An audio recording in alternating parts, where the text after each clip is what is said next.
Boom. Ladies and gentlemen, boys and girls, and everything in between, that is Eddie Vega. And that is Chibi Orduña.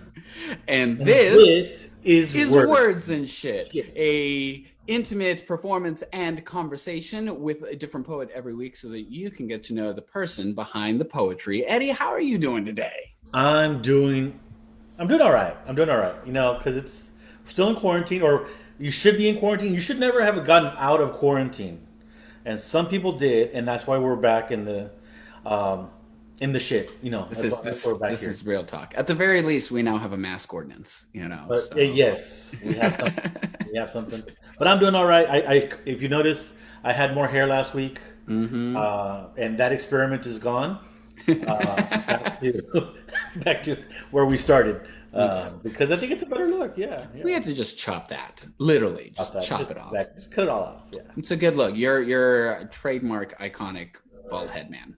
Thank you. Thank you. Yeah. So yeah, I wouldn't. I So don't now I can know. look like Vincent Cooper / Edward Vidaurre. Maybe a little Mexa basic on that side. But the new experiment is with a goatee. I'm gonna see if I can go for the Anthony Flores look. Oh, let's see how long you Yeah. can grow it out. Yeah, I remember I was on a family reunion once, and one of my uncles, like we had this big like bus, like tour bus to take us around the city, and one of my uncles like wasn't on the bus, and the tour guide was like, "What is it? Well, what does he look like?" And we were like, "Well, he's kind of short, he's kind of chubby, he's bald." And one of my cousins was like, "That's like all of them." That's not helping. Yeah. So, anywho, so good to see Anywho, you're looking fresh, yeah. feeling fresh, looking good, and feeling fine. So, that being said, who do we have joining us this week? Oh, we have a treat. We have Carolina Hinojosa-Cisneros. She's a Tejana, a Chicana, a Mujerista, a writer from San Antonio. She's a columnist for the Sojourners, contributor to Faith and Leadership, poetry co-editor for the journal Latina Critical Feminism. Her works appeared everywhere, including the Rumpus, the Acentos Review, Christianity Today, and she's also this is the most important part, I think, is that she's the 2019 Rubem Alves Award in Theopoetics and serves on the board of Arts, Religion, and Culture and on leadership team for AWP Latinx Writers Caucus. She is what we might call a chingona, A in the chingona. colloquial. Mm-hmm. And she has a chapbook called um, Becoming Coztototl. Coztototl, and is through and that's special to me also because we were published right around the same time by the same press, Mm-hmm. which is FlowerSong Books. We sat at a not a coffee table. We sat at a table at Denny's talking about our publishing once, and that was a great experience. It was like 85 degrees outside and like 45 degrees in the Denny's. Somehow we got through it. Hey, turn your microphone on before we start, Caro. And we are so glad that you are here with us. Carolina. Glad to be here. Thank y'all. How This is how exciting. how are you feeling? I'm feeling good. Mm. I'm like, I'm sugared up. I had to get ready. A little shot of espresso, shot of tequila. Let's go. All right. Well, let us jump out of here and let's just get started the way we always do with the poetry. So Eddie and I are going to disappear and just hand the stage over to you so that you can share some of your amazing work, and then we'll be back and have a conversation. Okay, sounds good. The one I'm going to read for you today is called Testimonio of the Body. And so Rubem Alves is a liberation theologian, and he states, the mystery of God is the mystery of our own bodies. Testimonio of the Body. You, like a jasper stone, healer of duplicitous tongue, courageous salt deposit, I find you unmoved, misshapen, borrowed from familiar words, guided light, unmuted beneath my Lazarus shroud, arisen from dust-lust sins of my foremothers, spoken for, removed from implicit layered tierra firma, kneaded bands of our stories, smudged clay soul, how like Mary we wept.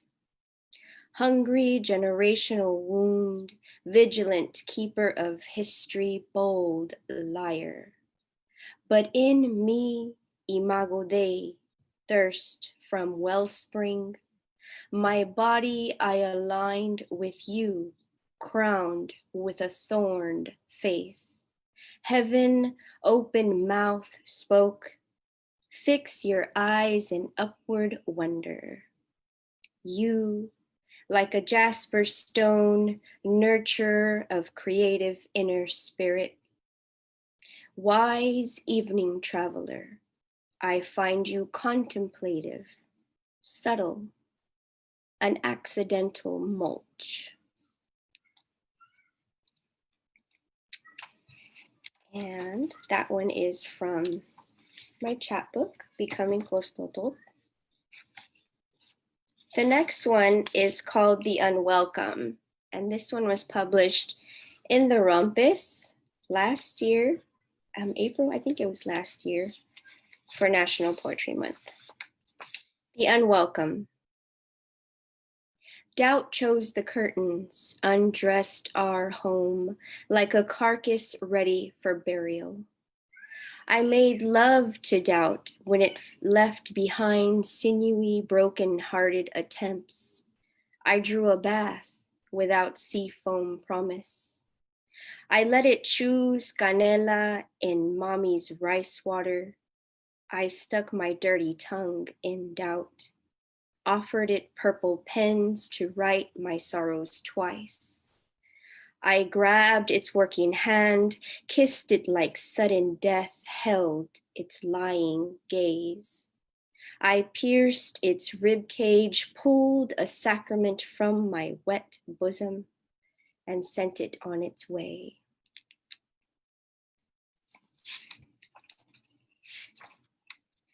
And I'll read another one that was also in the Rumpus.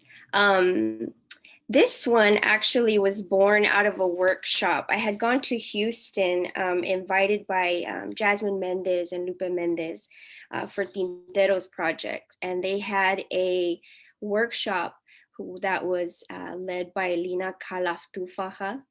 And it was the most amazing workshop I had ever attended. And this poem was born in that workshop. Self-portrait as bone. Broken in 4 places. At the joint where Ma came home with another man, desperate for the shade of a family tree. Under the marrow, where my thighs welcomed a man I did not want. Between the cavity, where the matriarch pinched the eagle's beak and abuela said, "Te lo dije por andariega." In the cartilage, where I am mother and stranger, both the same. And those are from my chapbook, Becoming Coztototl, published by FlowerSong Books. I did want to share with you, I don't get to read this one very often, but I was very happy to write this one. It is, I mean, all of my poems, right? But this one was for Christianity Today. It was in the Hispanic Higher Education Resource Guide, La Escuela, la Familia y el Futuro. And this one is called Prayer from a Latina Seminarian.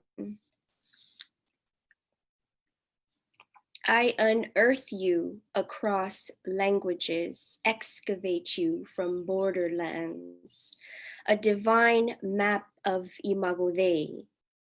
You filled with agua bendita a catechism of ravine-carved questions. Exegesis pours out from where I kneel before your throne.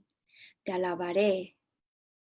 Overflow washes this sin-laden throat, gives nueva vida from your eternal word, an anchored praxis. I drink you, fuente de mi alma. I press into transculturation where I first found you in varying robes. I worship you in distinct tongues of faith, familia, and community. En lo cotidiano, my activism is Holy Spirit work surrendered. To God be the rooted glory. Dreamers are generations of hopeful theology held wrapped in canyonist palms. God is the only one who walks el peregrinaje with a wearied traveler. I am filled with adoration. Esperanza spills over from a porous bucket near the well of seminary. I proclaim Jesus, bendito sea tu nombre, blessed be your name. I discover you in the east, a daybreak kiss, majestic embrace, right before the fall, amidst the sacrosanct. From prayer to meal, a feast of plenty in the priceless purchase for me in Gethsemane, before crucifix and salvation. From farm work to soul work, I find you on hands lifted up high, our voices cantando coritos en Alleluia praise. From matriculation to liberation, a great exodus. You rip me from chains, honor the holiness in me, mirror of shared wounds. You call to me, mi hija, draw near, you champion my cause, spell out in verse how alive you are in me. I unearth you across tongues where you fill the unequipped with new voice and continued purpose. You disentomb me from history, una resurrección de la historia liberada. You call me and I am risen alongside you. Adelante. And read another from my chapbook. This one is called Fiesta.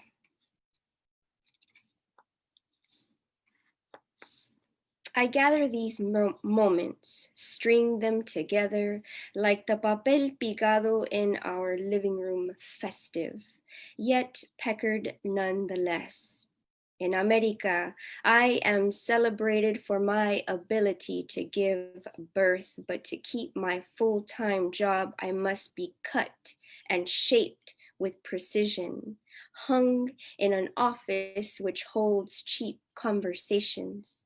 The onlooker convinced I am a beautiful piece of decor to adorn the walls on Cinco de Mayo. That one is also in the chapbook. Let's see what other one I can read. This one is particularly exciting. Holy is a bird's cry. I was really trying to listen to birds. I think birds are our greatest storytellers. And for a time, I was not hearing birds sing in my hustle and bustle, in my inattentiveness. I was missing so much of the world. I think that COVID has really situated me in a place where I can't help but listen, right? It's almost like a deep draw.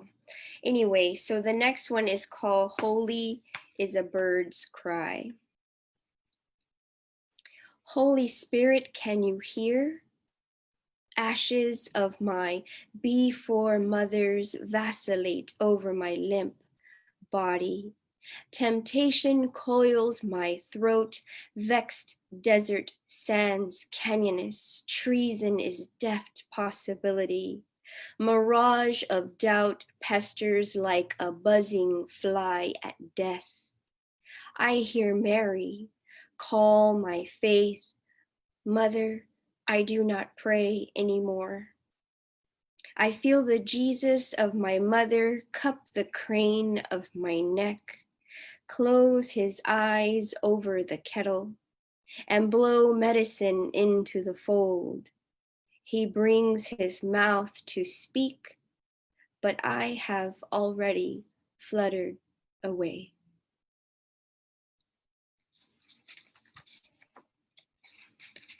Let's see. I have another one. My poems are very short. They're getting longer the more that I write, but I feel that I want you to be able to sit down like a probadita, like just a little cookie that you can take with you to eat. That's what I had hoped that the chapbook would be, just something very palatable, easy, accessible. So my poems tend to be shorter in here. Um, this is one of my favorite. It's called Inlakesh, specifically for my daughters. Mija, you are more than shared flesh. You are warrior at evening time. You are powerful voice at morning prayer. You are ancestral lucha, burning sage under your bare feet. Descalza, the earth ignites you into the day como águila, eagle spirit. Mija, you are of Madre Tierra, you are trenzas por la madrugada, Holy Spirit ribbons through each braid of charcoal. You are curious fingers through carrot strips, orange fire in your mouth, a dragon of giggles, where I find God on a chipped tooth.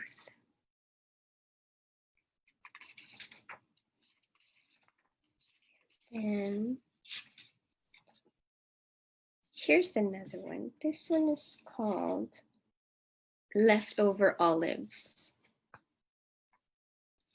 My grandma used to think that olive oil was just a saintly oil, that it could cure anything. So when we would get sick, she would rub the oil underneath our feet and she would cover them with socks, pa curar el resfrío, she would say.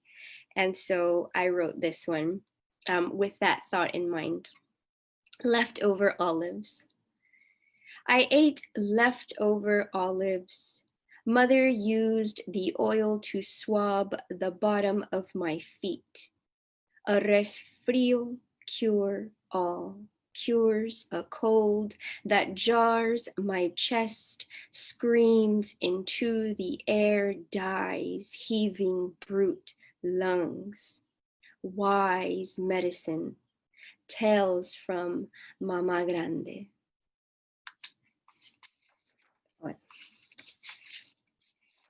This next one I wrote quite a bit ago. This Larianne Guerrero had a community workshop at Palo Alto College where she had invited members of the community to take a workshop with her. And that was a beautiful workshop. So this poem was born in that workshop. It's called Cantarito. Water tastes of clay, gritty tongue ignites memories of thirst. She begged for rain, sat on mother's lap, empty clay jug. The well underground, tiny hands pull, sun-crisped rope. Water-filled buckets, wind-chapped lips, eyes, eager witness. Lips lick clay, inhale water birth, exhale civilized nations, village fosters mothers. People brought forth seasons of savage beasts steal water, held for ransom well above ground, strong hands lock, water-filled towers for eager lips. chapped with witness, her hands hold the cantarito filled with purchased water. Gritty tongue ignites memories of thirst. And then I Wish You. I like reading that one, but maybe I'll do a different one.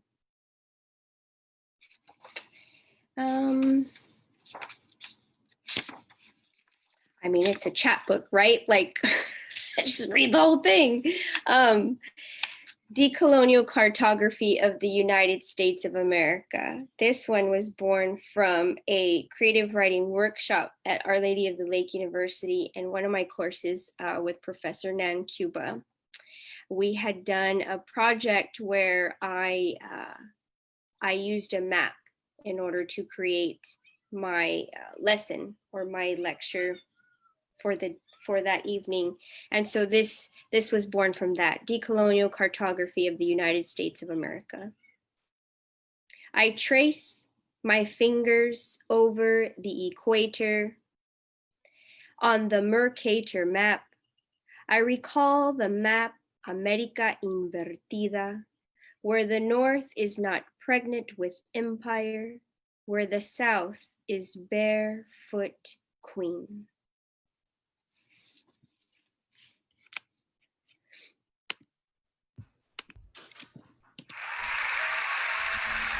Yay! Very, very nice. Very nice. Very soothing. Your voice is very, very comforting, especially during this time. And you're talking about some important subjects, but your voice kind of comes through as maybe like a vocal curandera for us. But I want to, the first question I want to ask, because I don't think that a lot of people have an idea of what liberation theology is. And you mentioned that about the award, the Rubem Alves Award. What is liberation theology? So I don't want to overstep. You're the theologian. In your own words, what's liberation theology? So liberation theology is a theology of the people.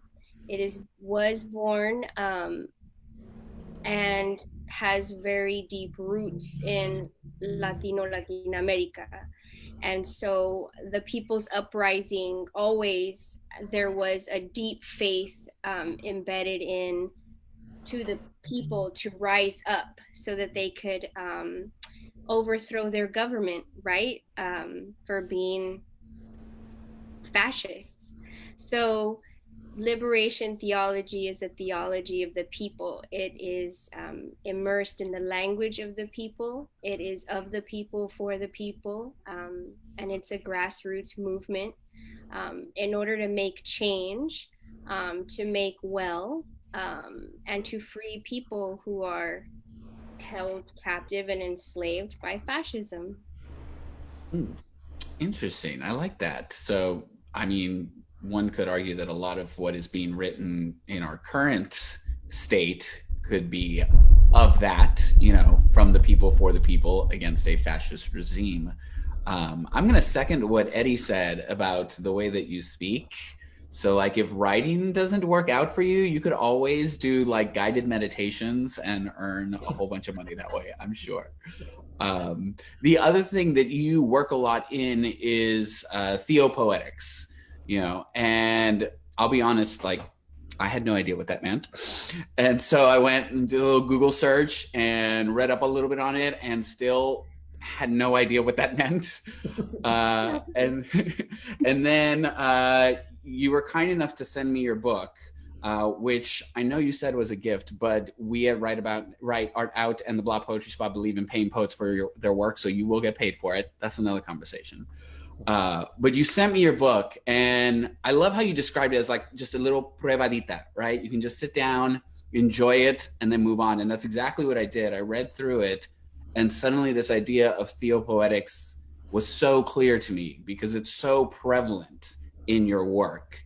Can you, in just 60 seconds or less for people that don't know the concept of theopoetics. Explain it and then talk a little bit of how it works in you and in your work. Absolutely. So Theopoetics, and I'm going to steal from Ashley Thuring here, but it's a liminality, right? It's the tension between hope and trauma. There is a middle ground there. And so living in that liminality and creating from within that, tying in, and so using the language of the academy, theology into the work of art, except that I think that academic language misses the everyday person. We don't talk like that, right? Like I'm on the south side. We're in the barrio. Where's the language? Where people have been creating the, theopoetics for a long time. In my context, at least, right? The West Side. Eddie, you know this, and so we see it all the time. There was just never any language for it, and so the academic language is theopoetics, but it is wrestling with the tension between hope and trauma and recognizing that there is a middle there and that church language completely misses the opportunity to articulate what it is that we are feeling, especially during these times. It's almost like expanding on that idea of like Nepantla, but bringing in the religious aspect of it. Correct. Okay. But yeah, but religion of the everyday person as well, right? Because usually everything is so geared toward Christianity, but we never ever talk about like our Muslim brothers and sisters, the Sikhs. We never talk about Buddhists or even atheists. Like they're not even included in that language, and I think it's a grand opportunity that we miss. There's a great question in the comments on this subject exactly. They're asking, is liberation theology more common in Christian or Catholic religions than other religions? Yes. A question to either of you. Pass to Eddie. I say it's prevalent in Catholicism, but I'm gonna hand it to you. No. I mean, it's something that grew out of a Catholic experience in Latin America, and it's like you were talking about. We talked a lot in our classes about religión popular, popular religion, and the popular religion was always like looked down upon by the academy, right? And liberation theology, theopoetics, is something that kind of like comes from the people and looks up instead of looking down. And I'm not saying that you can't have that experience in other religions, but this particular experience, grew up from. I'm sorry, this particular academic endeavor, I guess. And that's the other thing. It's not totally academic. Like religion. What I love about liberation theology, and I think what you touch on and what you do in your work, is that it actually does something. It's not an academic thing. And in this country, when I was learning theology, we learned about liberation theology and we debated whether or not it was a good thing. But when I lived in Mexico, we were it was like a given. Like nobody was debating anything.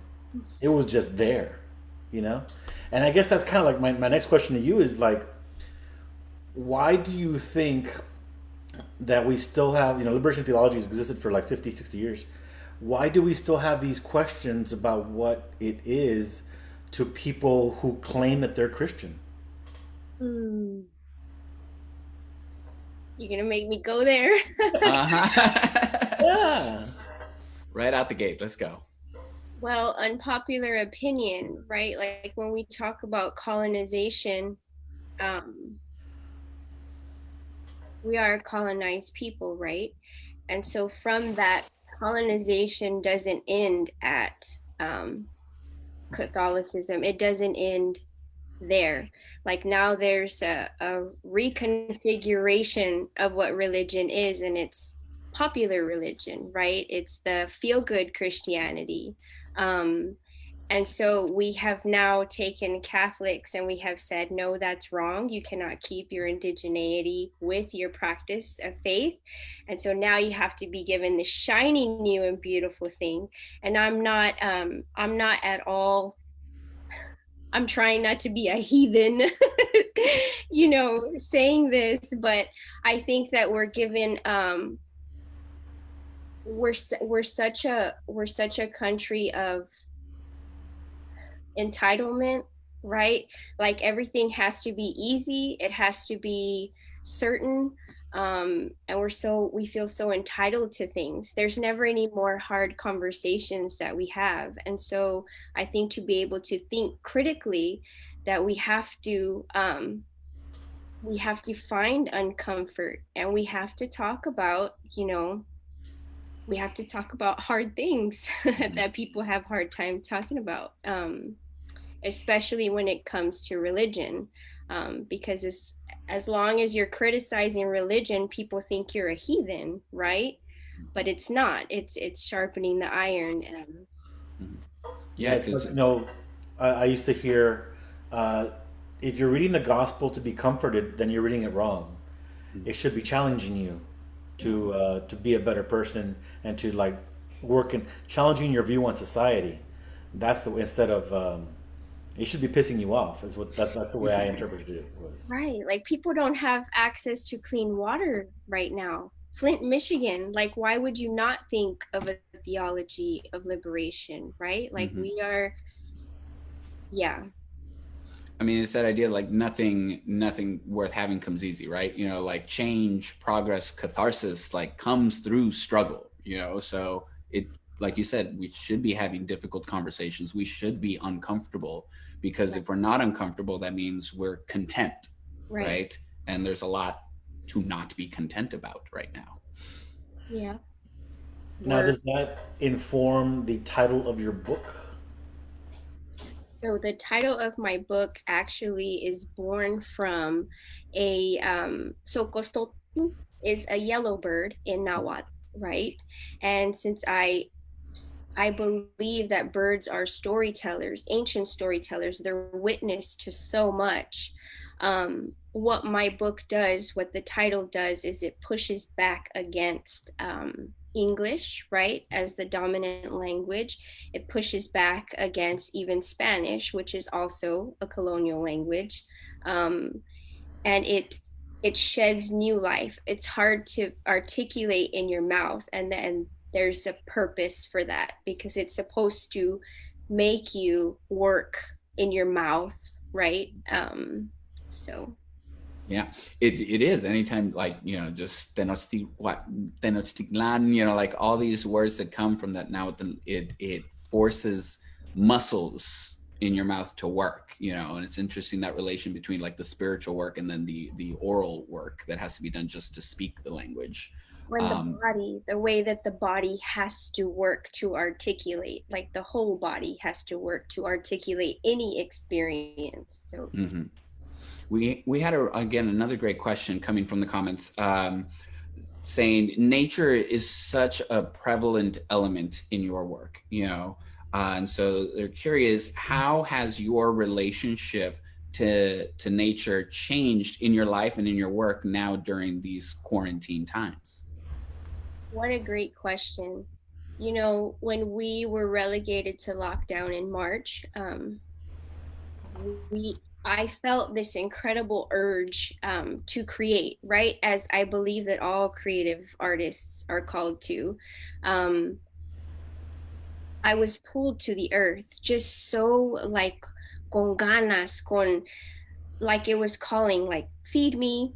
And so all I did was plant, and my grandma hated giving me plants. She's like, "Las matas todas."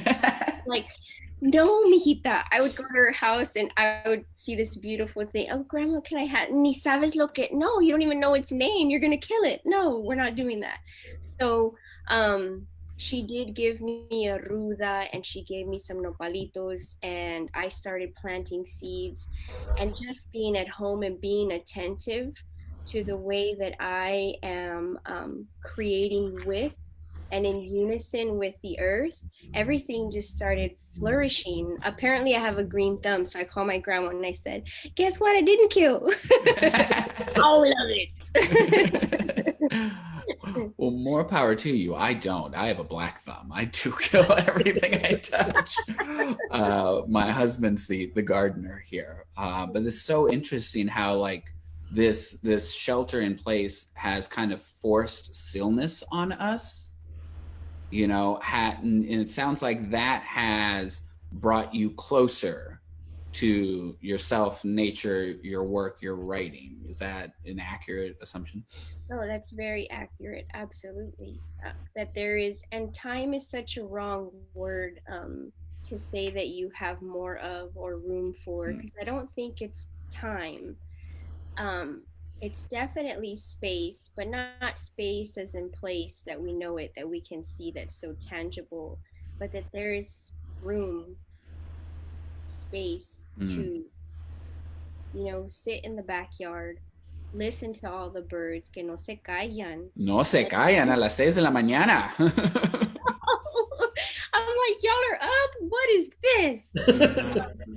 And just different birds, everything. It's beautiful to see that the earth, not that it was waiting, but that it was like, finally, like, what took you so long? I've been here. If you remember, I don't know if this happened to you all, but when we locked down, I think the first 2 weeks, everything was so green.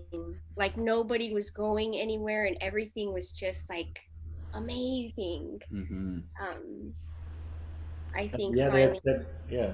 No, I'm sorry. Go ahead. I thought you had paused. Oh, mhm. No. I mean, what you're saying is like I remember seeing those pictures of like Taj Mahal and I think the Himalayas and places where all of a sudden you could see everything because it had all cleared up, and Mm-hmm. like the earth was like you said, like the earth was breathing all of a sudden. Like, thank you. We needed this little reset. Mm-hmm. I Yeah. think I think we all did. I think this is, to hark back on the subject earlier. This is a liminal space that we're in right now. We're gonna get through this and we're gonna come out. The question is like when we do, you know, do we have those uncomfortable conversations? Do we push through the struggles to create change and progress, or do we just go back? Mm, Which I think a lot of us, especially in the creative community, do feel like there is no going back, right? right. How do you feel like this moment of quarantine has changed your perspective on you and your work going forward? Mm. I'm definitely more intentional about it. I used to say I don't have time. Now I wake up 4 in the morning, 5 in the morning, get up, journal, go. Start the day, make a cafecito, the baby gets up, and it's time to log in for work, right?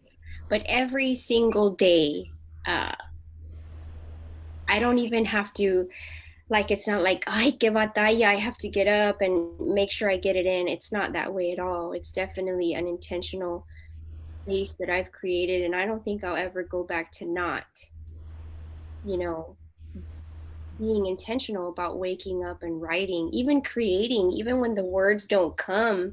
Um, in one of our courses with Dr. Quintanilla, he had introduced us to Cecilia Vicuña, who makes poems out of earth things. She makes the poems out of the ocean and dirt and rocks. I mean, she's just incredible. Look her up if you don't know her work. After that madness, I wanted to use my hands for everything. And so if I wasn't able to get it out with a pen, I was taking little scraps from here and there and just trying to piece things together. Um, yeah, just Yes, expanding the creative knowledge. that's amazing.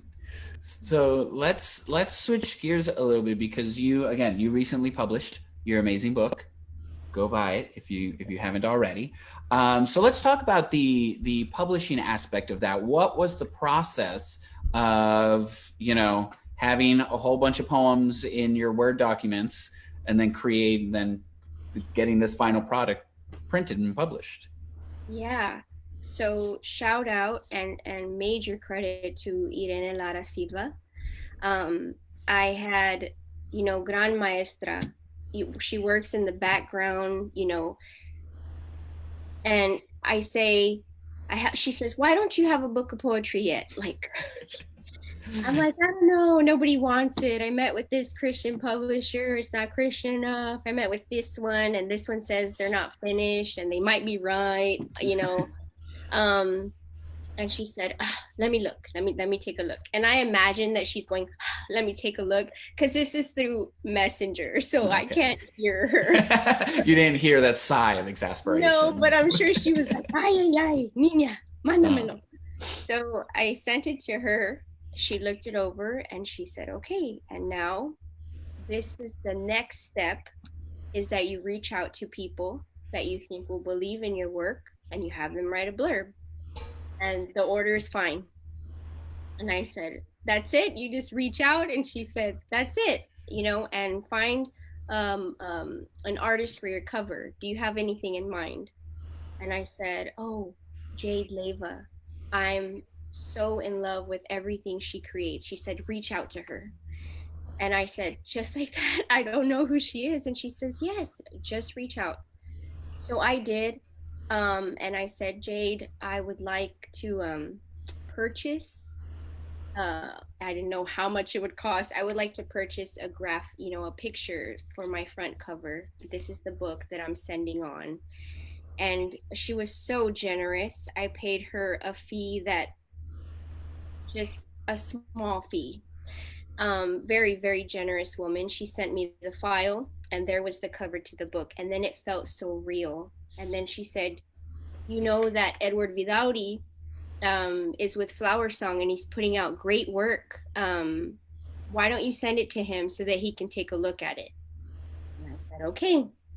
So I got my blurbs from Dr. Octavio Quintanilla, from Natalia Trevino, and from Irene Lara Silva. I put them on there, sent them off. He sat down with it with his wife, with Liliana. I think they were having breakfast over reading it, and I just fell in love with that entire personal experience of, I'm sitting with my wife at the table and I'm reading your poems to see if I want to publish them. And to me, just the beauty of having even a small publisher, I thought, why am I trying to go way over here when this feels so right? It feels good, that it's a familial thing. And so sure enough, he said, okay, we'll go ahead and move forward with the publication. I'll send you a contract. And after that, I was like, what happens now? It's real. Oh. Wait, hold on. You got a contract? Yes. No? Okay, no, I don't know. I promised a contract too. I don't remember seeing one. I signed it. Thank you. February. Muchas gracias. Yeah. He's gonna be on here next week, so we're gonna have to ask him about that. Yeah, we gotta talk about contracts. Like, where's all this going? So it sounds like you were attempting with larger, more national presses first, and then settled on this smaller press. I think you kind of touched on it a little bit. It was like this personal aspect of it, but what else do you feel like really pushed you in that direction? Why small presses? So, and I'll start with, I used to go to a lot of Christian conferences, Christian writing conferences, because I wanted to know, what are they doing? What's the insight? What's happening here? How do I get published, right? Like, I'm looking around, I'm studying people. Oh, they wrote a book proposal. What is that? And so I met with a few acquisitions editors and a few publishing houses, and everyone, before they even looked at, my book proposal, they wanted to know right away, what's your platform? How many followers do you have on Twitter? How many followers on Facebook? Do you have a newsletter? How many subscribers? With every one of those houses. And I thought, you have to have a platform? Like, you have to be Twitter famous before somebody's going to give you a book contract? All right, I'm digging into Twitter. So I started a Twitter account and thought, oh, geez, I don't even know what to post, but I'll just post random thoughts, right? Or how I feel or what I'm thinking. And I built the platform little by little, but it was funny that everybody wanted to see that. Now, I will tell you that one acquisitions editor that I met with, I'm still friends with her, and she will still call me every year, every few months, and she'll say, Carolina, are you ready? Are you ready? Do you have a proposal? Do you have this? What's your idea? Let's go back and forth with it. And it's just really helpful to have that relationship with someone. But I think that choosing a smaller press was wise only because I didn't want to be what is that? It's not the good word for it, but like pimped out. Um, Okay. No, that makes perfect sense. Yeah, monetized essentially. monetized. Oh, it's a better word, Shibby. No, you see, you're being true. Say pimped Yeah. out. That's how Yeah. you feel. Pimped out. So and going out at like it all comes out in the end. And so I thought if I go with a small press and they get me different gigs in Texas, well, I can drive around Texas, right? I can go stay with a friend, I can go stay here. Um, and it ended up working out really well that way because Irene knows somebody over here, Edward knows somebody over there, Eddie knows somebody over there, and then all of a sudden I'm reading with Eddie and I'm reading with all these people that I completely admire, Joe Reyes Boitel, and I'm like, man, these are hard hitters. Like I'm reading with legit, yeah, no, I was like, I'm reading with legit people here. um that was a beautiful experience because I got to meet all the people that I admire in my own community. And so I think that You that know, was the yeah, smartest thing. Yeah.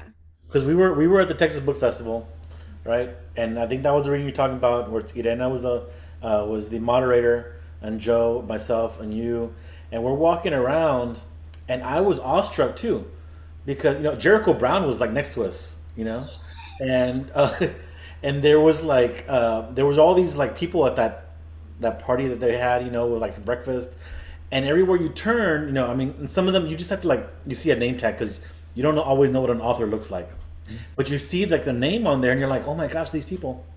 But what did it feel like? Because I think we were had that same kind of awestruck. Is that now you're part of the club? Now you're the published writer with a book. Like, what has that experience been like?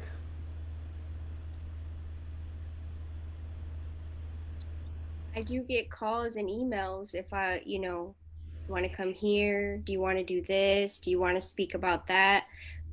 Schools will say, can you talk about your book? Will you come to my class virtually and online?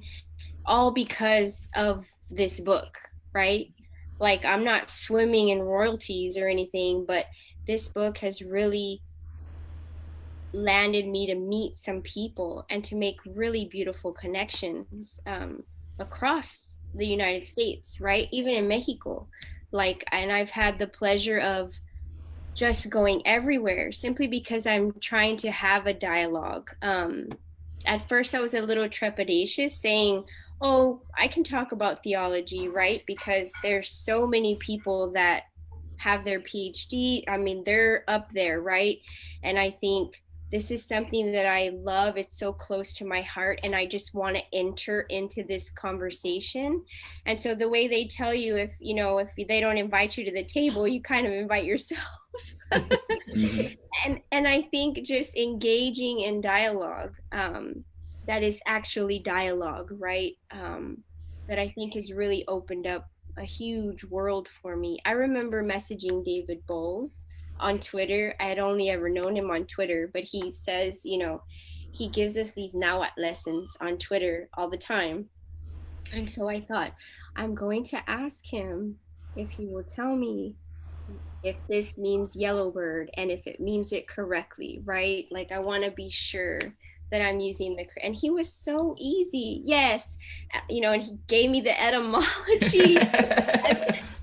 It was just beautiful. But so I guess what I'm trying to say is that I've been afforded many opportunities because of the book, and I'm really grateful for that. Um going to the Theopoetics conference when I was so honored with y'all. I have to tell you, like, I have to tell you what the award was because I cried. um, so I go and I have book in hand, and there's all these Theo poets there, all amazing artists, all at this having this conversation. You know, people from Homeboys there. I met some amazing, amazing people at this conference. And the award was hand carved by Khaled, and I don't know if he'll read this or he'll listen to this later, but he carved this apple out, and it's the box says "Tell Different Stories," right? And I'm like, oh my gosh, what an honor, right? Like Wow. you get an apple and it's hand carved. Anyway, I thought to be teacher, to always be teacher is to always remain in dialogue. And so I'm grateful for the book. It's allowed me to talk to a lot of people. And it's just a compilation of poems from everywhere. But because Irene said, send it to Edward. Yeah. Hurry Need up. somebody to like, to like push you, or yank you out. Saying that you've got to do this. Like maybe that's like the biggest part of lesson for someone who wants to publish is they just got to throw themselves out there. Right. I agree. Just go for it. And they're going to tell you no everywhere, but it's because it's not a good fit everywhere. And to be close, with people in your community, and to be sure that you're always paying that respect back. Now that you've done this for me, right? Like, how can I be a champion for you the way you championed me? I mean, it goes both ways, right? Like, I remember for a while just tweeting my friends, like, oh, this is a great book. Oh, they have a new book. And I'm like, I don't have a book yet, but they're great. Blah, blah. And someone noticed that. They said, how come you're not promoting your stuff and you just promote other people? And I'm like, well, I admire, like, to remain, there's plenty of room for everybody, right? Like, there's space here. We can share the platform or whatever. But I think it's important to promote other people as well.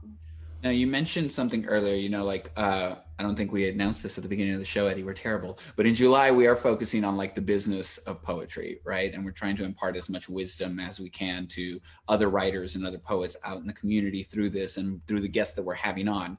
You mentioned the term acquisition editor. For someone who maybe isn't familiar with what that is, what is the role of an acquisition editor, and why are they important to have a relationship with? Pues no sé. I'm just kidding. So the two that I am still friends with, I met on Twitter, and we formed really good relationships. But what they are, I think, is they're like recruiters for their publishing houses. So what they'll do is they'll go look on Twitter to see who's trending or different, see what they like, or they'll go on Facebook and look at different things. And that person, the acquisitions editor, is the one who acquires the author, right? So what they'll do is they'll look for somebody and they'll invite them into a conversation. Hey, have you thought about a book? What does that look like? Do you have a one sheet? And so a one sheet would be what explains what your book is about. That's the one sheet. And so they read the one sheet. They'll send it over to a team that will say yes or no, or they'll ask you for a whole book proposal.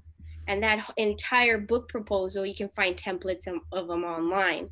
They'll take that to the board and say, the book proposal has it's basically a written book. Chapter 1, this is what it's about. Chapter 2, this is what it's about. And then at the end, you have the first 2 chapters completely written out to submit. That was difficult. I'm like, I don't know what these chapters are about yet. It's in development. I don't know. Yeah. So, but the acquisitions editor is the person who reaches out to you to acquire you or your idea. Cool. So, outside of your book, you have been published in a myriad of journals and presses. Your work has appeared in quite a few places. What is that process like of finding presses for your work and getting them published? So I will tell you, many moons ago in undergrad, I would like randomly send things out. I remember now sending the Crazy Horse and like all glam everywhere. I was just like, somebody take me, somebody take me. Love me, please. Love Please. me. um, but now in the process, it's whatever aligns with the call, right? If they're calling for a certain topic or a certain area, researched this place. Like, for example, the Acentos review. If you go to the Acentos review and you see their call, who are the editors? What do the editors write about? What are they calling for? What is the theme of that particular issue? And if you have something that aligns with what they're asking for, and you have confidence in the journal, like, then you send your work over and be sure to follow the guidelines. Otherwise, they may not look, they get so many submissions, they may not look at your poem or your short story or your flash fiction or whatever. Mhm. Now, did you ever purchase any of those like writers markets or like those big, writer market of 2020 or whatever? I did a long time ago. I did. Um, it'd be such an unpopular opinion. I really didn't feel that it helped me. Uh huh. Um, I couldn't find my way through the book. Now, this was about maybe 6 years ago, 7 years ago. No me hallaba, like, and it's so big. And I thought, I don't know what to do with this, right? And so, Google. Where can I find poetry about blah blah blah? And Yeah. then, something will come out. This was before I found out about poets and writers. I'm being real raw with you. Mhm. No, yeah, no, And I so, totally, I get that. A very well-meaning person gave me one of those for Christmas in like 2002 or something, and just like you said, like, what do you do with this? It's like a dictionary, Bible-sized book, and it's got so much in there, it's overwhelming. But like you said, tell us about poets and writers though. What are they? How did that help you? well, that one you can go and you were able to find, like, I would just go find my favorite writer, where they publish, what are they getting in? Oh, okay. And then from there I would find another writer. Oh, they're publishing this. I see. Really Was it that was a home lot poets of and research. writers is you mean like the website, right? Yeah. Poets and writers community or .org or .com website. Yeah, where you just go and the search button and you search like your one of your favorite poets, or you find a poem and you click on it and it can take you like some more like this or some more from this author. And so Mhm. I found that really intriguing and quick, because if you think about it now, by the time they publish poets and writers, some of those presses have closed, some more have opened, some are Mhm. online, some are mom and pop, like Yeah. it's obsolete by the time it hits the market, I think. Mhm. I mean, that's how I found your work, was like on Poets and Writers. And I was like, oh, great, this has links, before I realized, like, we're friends on Facebook. I can just message her directly to get her work. Boom. So I have just one more question for you, honestly, unless the conversation just keeps going. But we have poets on here from not just on the show, but also that watch the show, that come from many different backgrounds, right? That lead them towards writing and poetry, and eventually it seems like they're all met with that same question that Shakespeare once asked, which is, to MA/MFA or not to MA/MFA? And you clearly chose that route, right? What has that, being a part of that program, brought to you and your writing that you feel like you might not have had without it? Sure. So definitely the name of our university has been really helpful in other people, even other theologians, saying, "Oh, you go to this school. Oh, you're in this program," and then have dialogue.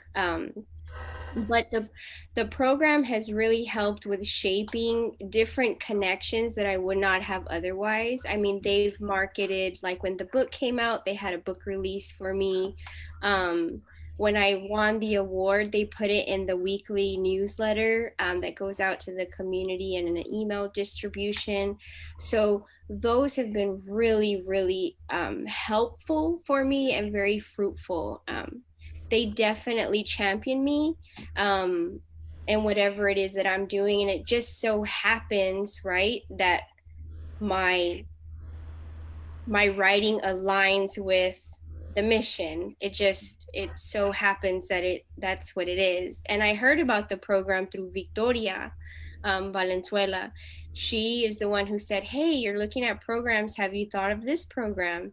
And I said, "I didn't even know that existed." And so I applied trepidatiously because I didn't think anybody was ever gonna want me and my horrible undergrad transcript. Um, but it turns out, wow, yeah, it turns out that it was the right time to go back to school. Um, I have been very, very glad. Our chair is phenomenal. Dr. Candice Cepeda. She's just at every turn. What are you reading? What's helpful? What can I read that you're reading? What do you have questions about? Um, I love theory, and so she's always reminding me how it fits. Okay, what about theopoetics? And what about, it's been So very. this is my last comment slash question is one of my friends is on the chat or in the here because I meant I should have told so many more people like personally like hey you've got to come for this and I actually texted her like right before we went on the air and I was like Carolina's gonna be on, you need to be on this chat on this live program. That's Dr. Naomi Deanda, and she's a professor out in Dayton at the University of Dayton, and she asked me for like my poems about like thinking that they were theological, religious, and I'm like they're not. She says they are, and I'm not going to dispute it too much. They are. Um, but I said no. You've got to read Carolina's stuff. Like that one is directly. So anyway, so she recommends your book. She gives it to students or tells students to get it. It's out there. You're going out to more and more places outside of our little South Texas enclosure. It's everywhere. Yeah, I met Dr. Leanda. She is an amazing woman, theologian. I just like saying that when it comes to women because there's not enough Latina theologians. And so when I meet one, una Chicana, amazing. We had lunch together and I'm nerding out. I'm sorry. I It's just fine. wanted to pick her brain so much about everything. I wanted to take a class, but she's like, "We're eating lunch." Like, um, you know, I am really grateful. I don't want to forget that there's a community here that fosters my growth. And I don't want to forget that there's also a whole Theopoetics community that fosters my growth. They found, or we found each other, through the interwebs, of course. And that community has been solid as well. And just to be able to say that I have community here and community there, I just think I'm humbled. Like, I'm just so glad. I'm very, very grateful that people believe as much as I believe in my own work, that people believe as well. Mhm. And I always want to make sure that I want to be a constant learner, that I don't want to be leaving somebody out of the conversation. And I need to know that when I speak through a theological lens or a theopoetics lens, that someone might say, "That's not for me because I don't do theology." And I want to say that it's for everybody, right? Like, it's for the everyday person. and we can use it against the regime. But power to the people. Yeah. Well, thank you so much, Carolina. If anyone is interested in getting her book, which you should be, by the way, I had my mother read it and she loved it also. That's a favorite poem. I read Julia put up here what her favorite poem is. Yeah, of course. It was the one about For the Mothers, I think it's called. Yeah. Yeah. Of course it is. But if anyone's interested in getting your book, they can find it on flowersongbooks.com. Correct? Anywhere else, or just message you directly. That's why I was like, girl. I have a stack. She has a stack. So if you're friends on Facebook, message her directly. Get a copy of this book, because it is just a moment of, I can't even describe it. It was just a moment. Like I said, I read it outside, and it just was like the perfect setting, like with the birds and the breeze and all of that, to just like sit in nature and just commune with this book is what it really felt like. So. And on Twitter, you're at Cisneros Cafe, right? So, and you now have a website, Cisneroscafe. I don't know. Cisneros Cafe, la Wix. Yeah, wix.com/7839QZ/ yeah, no, okay. Well, it's out there, Cisneros Cafe. Look her up. Thank you for this conversation. Can you please do us the honor of closing us out with one more poem? Yeah.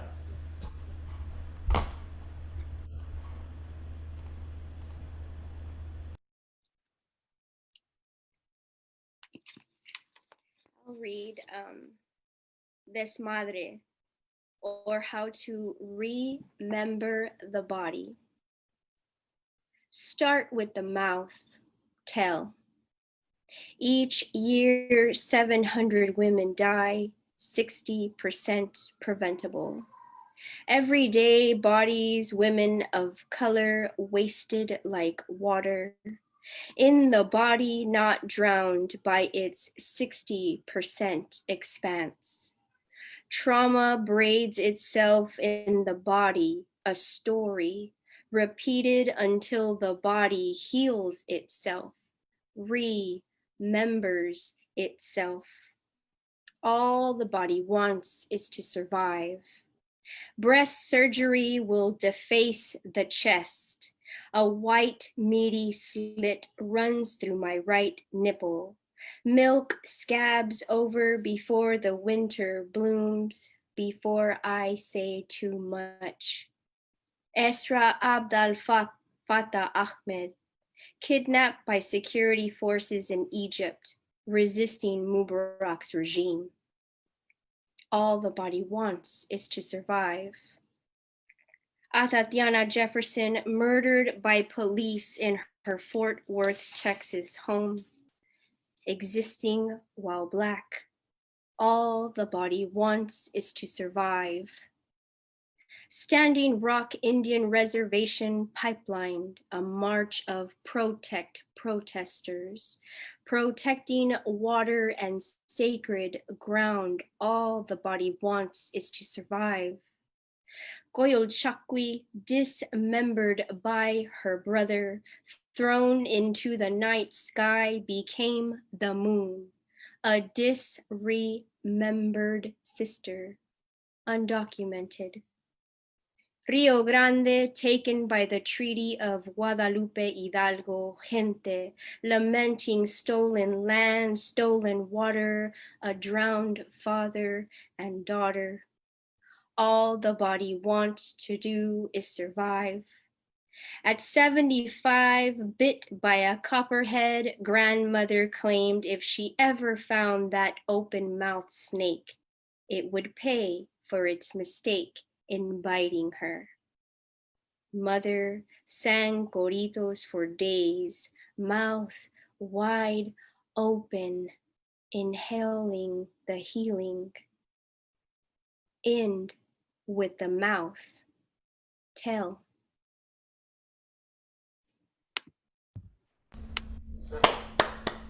That was Carolina Hinojosa-Cisneros, and boom, she just goes. Just drop the mic. Yeah. Done. Thank you so much for joining us for this hour. This is Thank you very much. Very insightful, very inspiring too. in terms of thinking of our current position and thinking of the future. So I know there's a lot of people out there commenting on just thank you for everything that you've shared with us and just sharing this space with us for this past hour. So thank you so much. Thank you very much. Love you guys. Thank you. So with that, we did mention that this month we are focusing on the business of poetry. So Eddie, who do we have joining us next week? We have an interesting figure coming to us next week. Somebody I've known for a few years now, who I've been working in the poetry with. And some people say he's my doppelganger. Yeah, I was going to say, he is your doppelganger. He wears, a matter of fact, we've been mistaken online. He's recorded me and has gotten comments that saying that he looked good on that film. So it happens. And he also looks like Vincent Cooper. But anyway, we wear plaid shirts, we have goatees or facial hair or beards, where we have this a similar haircut. And his name is Edward Vidaurre, the publisher of FlowerSong Books. So yeah, there's the logo. And he also has a lot of poems himself. He's published also, and he'll be publishing soon with Aztlan Libre Press. I hope that's been announced because I just said it anyway. So now. But anyhow, yeah, Edward will be with us next week. That's fantastic. So we've got a publisher joining us next week. And then let's just spill the tea for the rest of the month. The following week, we're going to have Houston producer and organizer and poet Amir Safi. And then we're going to have nationally touring and now internationally famous Kyla Lacey joining us. And we're going to round out the month with former Houston poet laureate Deborah Deep Mooten. We will definitely be, that's just been confirmed hot off the presses. So we will definitely have some really interesting insights and perspectives on the business of poetry coming at it from different angles throughout this entire month. So we hope you join us here every Thursday, 7:30 Central Standard Time. That is Eddie Vega. That is Chico Ordoña. And this has been Words and Shit. Thank you guys so much. Take care of yourselves. Good night, everybody.